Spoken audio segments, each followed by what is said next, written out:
Bismillahirrahmanirrahim. Assalamualaikum warahmatullahi wabarakatuh. Perkenalkan, dengan saya Zahran Maharandi, nomor BP 2010 95 2055.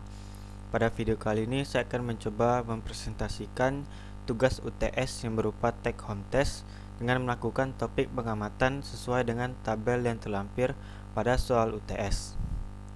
Nah, pada pengamatan saya kali ini mengambil topik yaitu mendata lulusan mahasiswa yang mendapat pekerjaan dengan gaji di bawah atau sama dengan 7 juta rupiah dengan jenis perusahaan tempat ia bekerja. Nah, pada tabel kali ini atau data yang saya sajikan mengambil dua variabel yang dibutuhkan. Yang pertama yaitu pendapatan per bulan atau gaji berupa rupiah, dan kedua yaitu jenis perusahaan tempat lulusan mahasiswa tersebut bekerja. Pada data yang saya ambil ini merupakan jenis data sekunder, di mana data ini data yang telah disimpan baik dan telah dipublikasikan dan digunakan sebagai analisa untuk orang lain. Nah, pada tabel ini terdapat gabungan data kualitatif dan data kuantitatif, di mana data kualitatif merupakan data yang bukan merupakan angka-angka. Pada tabel ini data kualitatifnya adalah variabel jenis perusahaan. Dan yang kedua, data kuantitatif yang merupakan data angka-angka. Pada tabel ini data kuantitatifnya adalah variabel pendapatan per bulan. Nah, bisa dilihat pada tabel yang telah saya sajikan terdapat jenis data-data yang bervariasi. Namun, jika kita dapat analisa jumlah gaji atau pendapatan yang per bulan yang nilainya sama memiliki jenis perusahaan yang berbeda-beda. Diambil contoh, misalnya pendapatan per bulannya adalah 7 juta rupiah, di mana jenis perusahaannya terdapat perusahaan swasta ataupun BUMN atau BUMD. Nah, pada data tabel ini dapat dilihat bahwa pendapatan terkecilnya yaitu 1 juta rupiah, sedangkan data terbesarnya berjumlah 7 juta rupiah. Dan jenis perusahaan yang paling banyak terdata adalah perusahaan swasta, sedangkan yang kedua BUMN atau BUMD, yang ketiga instansi pemerintah, dan yang kedua lembaga swadaya masyarakat. Lanjut, pada data yang telah saya sajikan atau saya tampilkan dapat diolah dengan berbagai macam penyajian data, misalnya seperti diagram ataupun grafik. Masuk ke penyajian data yang pertama yaitu diagram batang. Nah, pada diagram batang ini saya mengambil variabel jenis perusahaan, dengan dimana jenis perusahaan ini berjumlah totalnya 4 jenis atau 4 kategori. Yang pertama itu BUMN atau BUMD, yang kedua perusahaan swasta, yang ketiga instansi pemerintah, dan yang keempat lembaga swadaya masyarakat. Nah, pada tabel ini saya menampilkan dengan berbentuk grafik batang, ya, dimana pada Excel dapat ditampilkan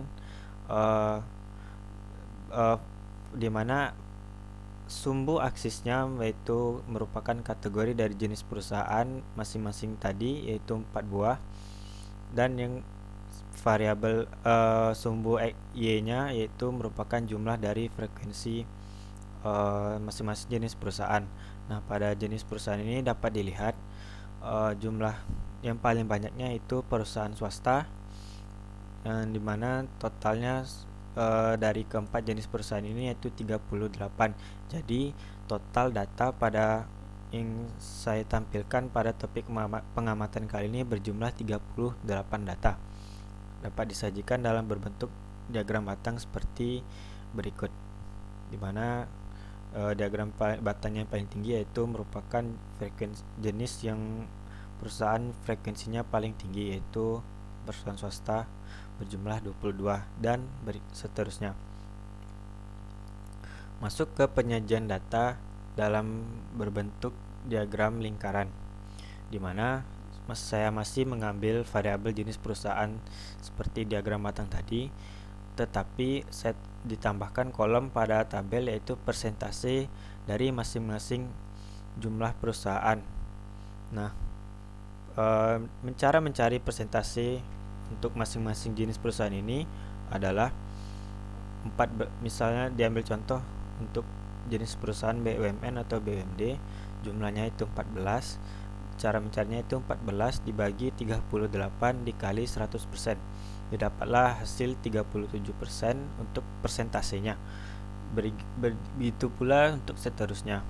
Nah, dari persentase ini dapat kita tampilkan dalam berbentuk diagram batang pada Excel, di mana di sini terdapat 4 bagian warna, yaitu merah menggambarkan perusahaan swasta, biru untuk BUMN atau BUMD, ungu untuk lembaga swadaya masyarakat, dan hijau untuk instansi pemerintah. Diagram lingkaran ini pada umumnya memang disajikan dalam bentuk persentase dengan cara yang telah saya sebutkan seperti tadi. Masuk ke penyajian data dalam bentuk yang ketiga, yaitu diagram garis. Masih mengambil variabel jenis perusahaan dengan data yang sama seperti diagram batang dan lingkaran tadi, tetapi pada penyajiannya dalam bentuk diagram garis seperti pada Excel berikut, di mana bukan terdapat garis yang terhubung antara jenis perusahaan yang lainnya. Variabel sumbu aksisnya dan Y sama, yaitu aksisnya jenis perusahaan dan Y-nya adalah jumlahnya. Dapat dilihat sebagai berikut untuk diagram bentuk garisnya. Nah, selanjutnya yaitu penyajian data dalam bentuk tabel distribusi frekuensi. Nah, pada kali ini saya akan mencoba mengambil variabel pendapatan atau gaji, tetapi dalam nilai ribuan rupiah, di mana misalnya pada data berikut yaitu 5.200, di sini merupakan dalam bentuk ribuan rupiah, di mana 5.200 dikali 1000 sama dengan 5.200.000, seperti pada tabel yang telah saya sajikan pada awal tadi. Nah, saya lampirkan pada bentuk yang belum disusun seperti berikut, di mana data terkecil dan terbesarnya belum saya urutkan, lalu saya urutkan menjadi datanya sebagai berikut, di mana terkecilnya dari 1000 atau 1 juta hingga 7000. Nah, dalam tabel distribusi frekuensi ini juga kita dapat mencari data terkecil atau data terbesar dengan jangkauannya yang dapat kita cari, itu dengan rumus Xmax kurang Xmin, di mana Xmax adalah data terbesar dan Xmin data terkecil. Nah, jangkauannya adalah 7000 atau 7 juta, yang data terbesar dikurang 1000 atau data terkecil, sehingga jangkauannya adalah sejumlah 6000 atau dalam rupiah, ribuan rupiah. Nah, pada tabel frekuensi ini kita dapat mencari jumlah kelasnya dengan rumus K tambah 1 K sama dengan 1 tambah 3,3 dikali log N, di mana N ini merupakan jumlah data, yaitu 38. Didapat hasil K sama dengan 6,21 atau dapat dibulatkan menjadi 7. Lalu sepanjang interval kelas atau dalam satu kelas itu interval datanya adalah berapa. Nah, itu dilambangkan sebagai I dengan rumus J per K. J ini adalah jangkauan tadi dan K adalah kelas yang telah kita cari sebelumnya, itu 6000 per 7 dengan hasil 857,14 dan dapat dibulatkan sebagai 1000. Nah, hasil dari jangkauan, kelas, dan interval tadi dapat kita ubah bentuknya dalam bentuk tabel seperti berikut, di mana kelasnya berjumlah 7, 1 sampai 7, dan interval masing-masing kelasnya itu 1000, dimulai data terkecil 1000 sampai 1099, dan frekuensinya dapat kita lihat pada data yang sudah saya urutkan pada bentuk yang tadi, yaitu dari data terkecil sampai data terbesar. Dicarilah 1000 sampai 1099 ini ada berapa datanya, yaitu 1000 ada 1, begitu pula seterusnya, sehingga frekuensi yang dijumlahkan adalah sama dengan data yang tabel topik pengamatan yang saya tampilkan pada awal tadi. Lanjut ke penyajian data histogram dan poligon frekuensi, di mana histogram dan poligon frekuensi ini kita memerlukan dua kolom tambahan pada tabel dari distribusi frekuensi yang kita buat sebelumnya, yaitu kolom pertama adalah tepi kelas dan titik tengah, di mana tepi kelas ini kita cara mencarinya adalah pada kelas, yaitu diambil contoh pada kelas pertama, intervalnya 1000 sampai 1099. Nah, tepi kelas ini merupakan batas bawah hingga batas atas, di mana batas bawah ini merupakan data terkecil dalam satu kelas, yaitu 1000, dan batas atas adalah 1999 dalam satu kelas. Cara mencari batas bawahnya adalah batas bawah itu data terkecil dalam suatu kelas dikurang 0,5, sehingga 1000 dikurang 0,5 menjadi 99,5, dan batas atasnya cara mencarinya itu ditambah 0,5, sehingga didapatkan 1999 ditambah 0,5 hasilnya 1999,5. Didapatkanlah hasil berikut sebagai tepi kelasnya. Begitu juga dengan cara mencari kelas-kelas berikutnya. Nah, frekuensinya masih sama dengan tabel distribusi frekuensi yang pertama tadi. Dan selanjutnya adalah kolom tambahan, yaitu titik tengah, yang merupakan data tengah dari kelas-kelas yang kita buat sebelumnya. Mana diambil contoh misalnya kelas keempat 4000 hingga 4099, data atau titik tengahnya adalah 4049,5. Nah, untuk membuat histogramnya, setelah kita dapatkan tabel dengan dua kolom tambahan tadi, dapatlah kita buat tabel histogramnya, yaitu dimana sumbu aksisnya kali ini berbeda, yang menampilkan tepi kelasnya dari tabel distribusi frekuensi tadi, sedangkan sumbu Y-nya masih sama, itu frekuensi masing-masing setiap kelas. Nah, namun berbeda dengan diagram batang, histogram ini jarak antara satu batang dengan batang lainnya itu tidak ada atau dempet. Nah, berikut tampilannya. Sedangkan poligon hampir sama seperti histogram, tapi kita tampilkan pada diagram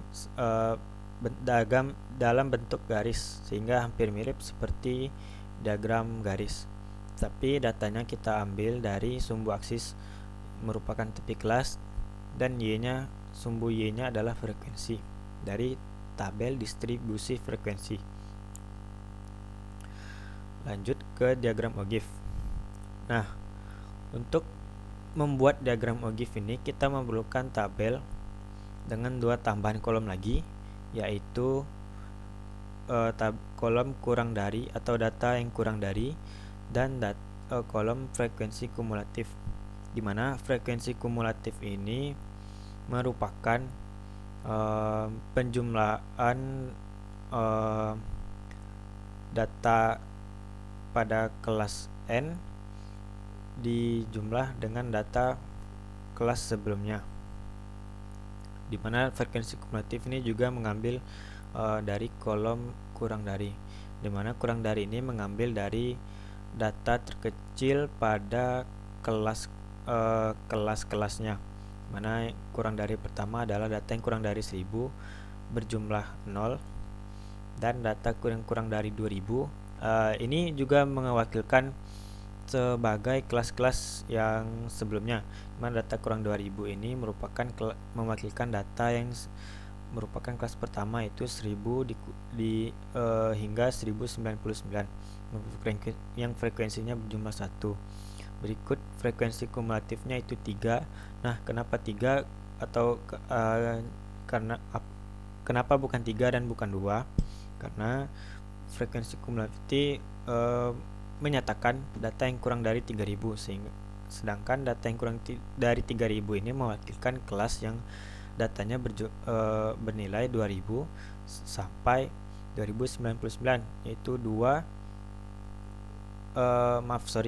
data yang kurang dari 3000 ini mewakilkan dari kelas yang 1 dan kelas 2, itu 1000 hingga 2099, itu frekuensinya itu 1 dan 2, sehingga ditambah, jadi frekuensi kumulatifnya itu 3. Nah, begitu pula cara selanjutnya untuk hingga kelas yang ketujuh.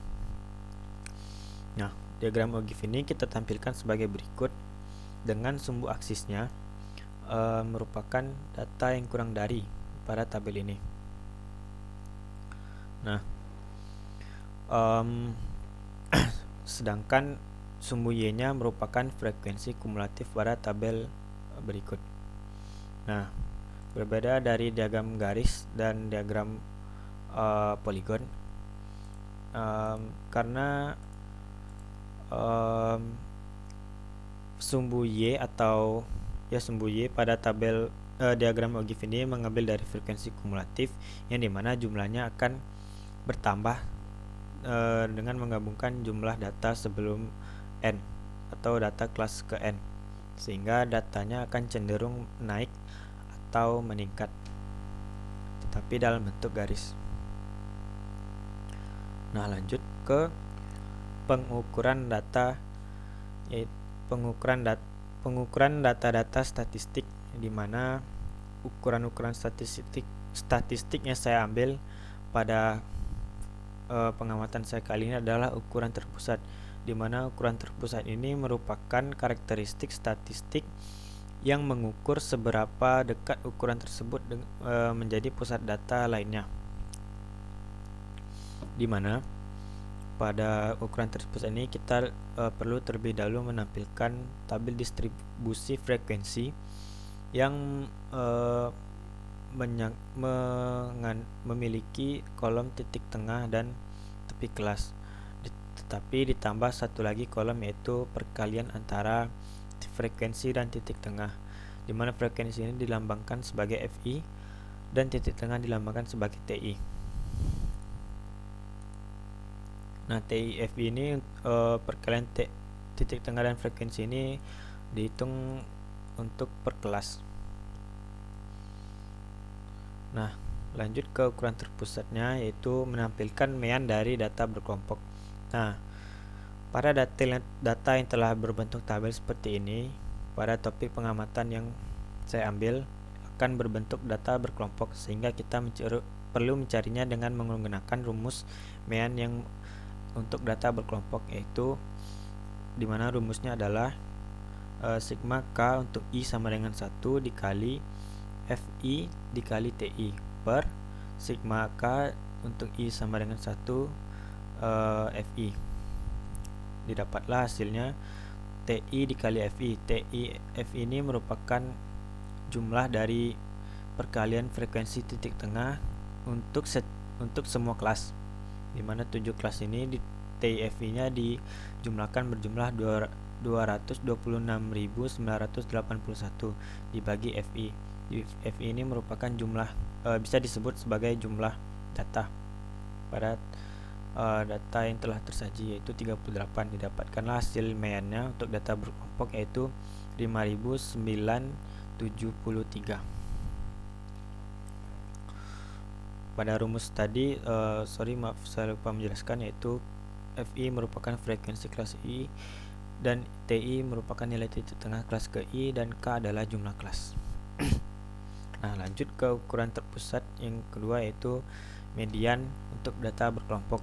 dengan rumusnya itu ME sama dengan TKME ditambah N/2 dikurang FBME per FME dikali I, di mana TKME merupakan nilai tepi kelas bawah kelas median dan FBME jumlah frekuensi kelas-kelas sebelum kelas median. FME merupakan frekuensi kelas median. I adalah panjang interval kelas. Karena untuk median data ini kita perlu mencari letak di mana median tersebut berada dengan rumus N/2, yaitu N adalah jumlah data 38/2 itu 19. Berarti median untuk data ini terletak pada data ke-19. Nah, kita lihat pada data ke-19 itu berada pada kelas keberapa, yaitu kelas ke-6 jika dijumlahkan atau dihitung. Nah, TKME merupakan nilai tepi kelas bawah median. Nah, tadi sudah ditemukan bahwa median ini terdapat pada kelas ke-6. Kita lihat tepi bawahnya untuk kelas ke-6 itu adalah 5099,5 dan FBME-nya merupakan jumlah frekuensi kelas-kelas sebelum median, di mana frekuensi pada kelas-kelas sebelum kelas 6 itu dijumlahkan, yaitu dari kelas pertama itu frekuensi 1, 2, 2, 2, 8, didapatkanlah hasilnya itu 15. Ingat, dijumlahkan hanya sebelum kelas mediannya, dimana kelas ini mediannya adalah 6, maka dijumlahkan frekuensi dari kelas 1 sampai ke 5. Lalu FME merupakan frekuensi dari kelas median tersebut. Nah, kelas median tadi kelas ke-6 frekuensinya dapat dilihat yaitu 12. Dapatkanlah FME-nya 12. Dan I-nya adalah interval kelas, dimana kita sudah mencari di tabel distribusi frekuensi tadi. I-nya adalah J per K, yaitu 1000. Lanjut, kita telah dapatkan semua nilai yang dibutuhkan, langsung kita hitung, yaitu didapatkanlah hasilnya 6332,8 atau dapat dibagi menjadi 6333. Itu adalah jumlah mediannya. Lanjut ke ukuran data yang terakhir, ukuran terpusat data yang terakhir, yaitu modus untuk data berkelompok, di mana rumusnya adalah MO sama dengan TKMO ditambah DF1 per DF1 ditambah DF2 dikali I, di mana TKM ini merupakan nilai tepi bawah kelas modus, yaitu kelas dengan frekuensi terbesar, dan DF1 merupakan selisih frekuensi kelas modus dengan frekuensi kelas sebelumnya. DF2 merupakan selisih frekuensi kelas modus dengan kelas sesudahnya, dan I adalah panjang interval kelas. Kita cari terlebih dahulu, yaitu TKMO nya merupakan nilai tepi bawah dari kelas modus, di mana kelas modus ini merupakan kelas yang dimana frekuensinya memiliki jumlah yang terbanyak. Dapat kita lihat di dalam masing-masing 7 kelas ini frekuensinya terletak paling banyak, yaitu frekuensi ke-6 dengan berjumlah 12. Kita lihat nilai tepi bawah kelas modusnya, itu kelas 6 tepi bawahnya itu 5999,5. Nah, lanjut ke DF1, merupakan selisih frekuensi kelas modus dengan kelas sebelumnya. Frekuensi kelas modusnya itu kelas 6 dikurang dengan frekuensi kelas sebelumnya itu 8. Nah, didapatkan hasil 12 dikurang 8 sama dengan 4. Dan DF2 selisih frekuensi kelas modus dengan kelas sesudahnya. Nah, frekuensi kelas modusnya adalah 12 dikurang frekuensi sesudahnya, yaitu 11. Dapatkan hasilnya yaitu 1. Sedangkan I-nya adalah 1000. Adalah nilai yang telah diperlukan telah ditemukan. Dapat kita hitung modusnya itu 5999,5 ditambah 4 per 4 tambah 1 dikali 1000 dengan hasil 6799,5. Demikianlah hasil dari modus data berkelompok pada tabel yang telah disajikan. Nah, sekian yang dapat saya sampaikan untuk untuk video kali ini pada tugas UTS yang telah diberikan oleh dosen pengampunya, yaitu Pak Rizky Wahyu. Nah, terima kasih atas perhatiannya. Mohon maaf atas segala kekurangan. Saya akhiri. Wassalamualaikum warahmatullahi wabarakatuh.